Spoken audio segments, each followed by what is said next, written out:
yourself? So yeah, I'm Ken Lemon. I am president of National Association of Black Journalists. I am also a reporter for WSOC TV in Charlotte, North Carolina. I've been there 26 years. I've been in broadcast television for about 32 years. And I'll tell you what made me want to be a journalist.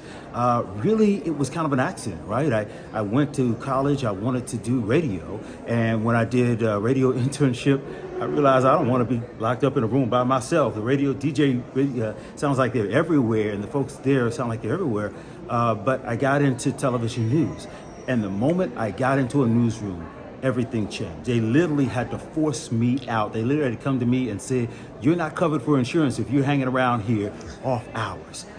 That was a game changer. As a black male, what challenges have you faced that maybe your white colleagues do not? The big challenge that I face is finding mentors. Number one, there are not a whole lot of us, at least there certainly weren't a whole lot of us back then. And if you look in places outside of NABJ, it may be difficult to find them.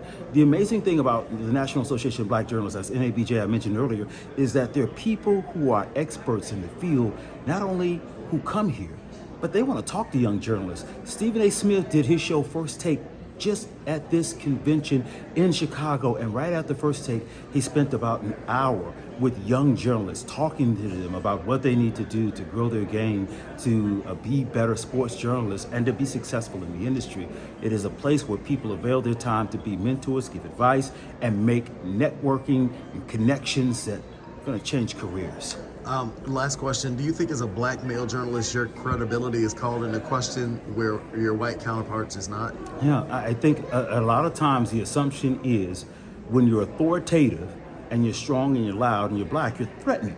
And I've seen that a lot. And I've had to actually learn early in my career that you got to coach what you say, you got to counter. But when you have those same traits as a white male, you're considered a leader. You're considered commanding. You're considered a person who steps out and takes charge. And I had to unlearn myself and learn how to be that strong voice and learn how to be that individual who step up and say, yeah, I'll help to lead. I'll take the call. I'll take the fight. And understand that even if people didn't see you as a leader and they heard you and they thought you were threatening, what you do next and how you keep not just availing yourself of the opportunity, but working to demand with your work that you have the right to have that opportunity that keeps you in the game. And now people can bring their authentic selves to the game, to their work, to their industry every day in a way that they couldn't before. So